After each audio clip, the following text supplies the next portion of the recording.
आज हम जैसे हो गए हैं, क्या यही हमारी नियति है या दुर्भाग्य है?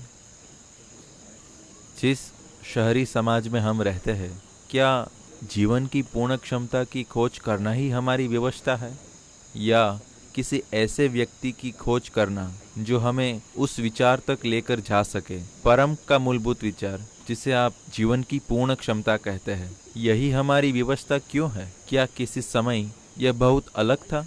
एक आधुनिक समाज ऐसा क्यों हो गया है? कई समाज हुआ करते थे, ये संस्कृति ऐसी हुआ करती थी। आपको इस देश का इतिहास पता है? लगभग 6-8 हजार साल पहले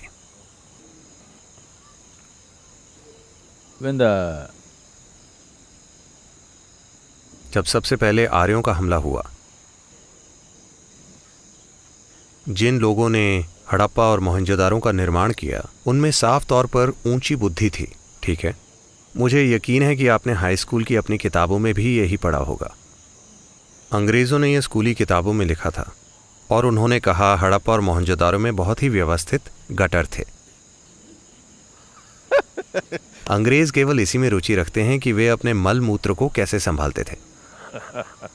उनके लिए यही मायने रखता था, क्योंकि उनकी गटर व्यवस्था इतनी बुरी थी कि वे कुल मिलाकर यही सोच पाए।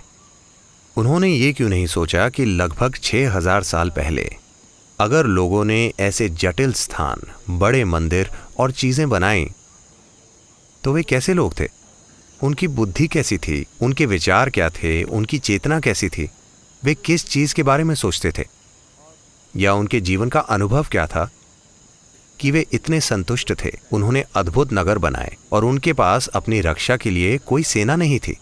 यानी वहां के लोगों की चेतना कैसी रही होगी, वे कैसे जीते थे? नहीं, उनके पास अच्छे गटर थे। आप स्कूल की किताबों में यही पढ़ते हैं, मैंने भी किताबों में यही बकवास पढ़ी थी। तो ऐसा क्यों है कि हम इंसानी अनुभव को अनदेखा कर रहे हैं और हमारी बनाई सड़कों और गटर व्यवस्थाओं पर इतना ज्यादा ध्यान दे रहे हैं? हाँ, उन चीजों की जरूरत है, लेकिन किस लिए? To make enhance human experience, isn't it?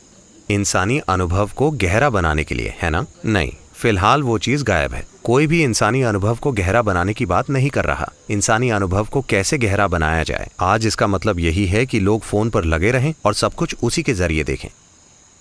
ये बस आपको चकाचौंध कर रहा है, लेकिन ये किसी भी तरह आपके अनुभव को गहरा नहीं कर रहा। ये आपकी इंद्रियों को सुन्न कर रहा है, बस यही है। ये आपके ग्रहण बोध के साधनों को सुन्न कर रहा है। ये किसी भी तरह आपका अनुभव गहरा नहीं बना रहा। तो हम उस ओर क्यों जा रहे हैं? क्योंकि हर कोई शिक्षित हो रहा है। इस पीढ़ी तक शिक्षा का अधिकार जैसा कुछ नहीं था। अगर कोई व्यक्ति बस अपने पशुओं को चराते हुए घूमना चाहता था तो वो ऐसा कर सकता था। अगर वो बस पहाड़ों में घूमना चाहता था तो वो ऐसा कर सकता था। अब ऐसा नहीं है। आज इस धरती पर हर मनुष्य का किसी देश से संबंध जरूर होना चाहिए। वो इतने बड़े ग्रह पर यूं ही कहीं नहीं रह सकता। लगभग 100 साल पहले 60% से ज्यादा लोग किसी देश से संबंध नहीं रखते थे, वो बस रहते थे। अब आपका एक देश से संबंध होना ही चाहिए। अगर आप किसी देश से संबंध रखते हैं तो राष्ट्र के हित में आप एक बड़े समाज की सेवा करते हैं। नहीं, लोग बस यूं ही क्यों नहीं रह सकते? नहीं, कोई भी खुद से नहीं जी सकता। हम मानव जीवन का महत्व कम करके किसी दूसरी चीज को ज्यादा महत्वपूर्ण बना रहे हैं। नहीं, जीवन का अकेला और एकमात्र उद्देश्य यह है कि जीवन का ये टुकड़ा अपनी अंतिम संभावना तक पहुंचे। चाहे आप एक केंचुआ हो, या एक टिड्डा, या एक पक्षी, या एक पशु, या एक पेड़, या एक मनुष्य, जीवन के हर रूप का यही एकमात्र उद्देश्य है कि वो अपनी पूर्ण क्षमता तक विकसित होना चाहता है, कुछ और नहीं बनना चाहता। शायद आप इस पेड़ को देखकर सोचें, अरे मैं फूल लेकर पूजा कर सकता हूं, या आप उस पेड़ को देखकर सोचें, अरे इससे अच्छा फर्नीचर बन सकता है। लेकिन ये पेड़ फर्नीचर के बारे में नहीं सोच रहा। ये तो बस अपने पूरे आकार और पूरी क्षमता तक विकसित होना चाहता है ना? आपके मन में फर्नीचर के विचार हो सकते हैं।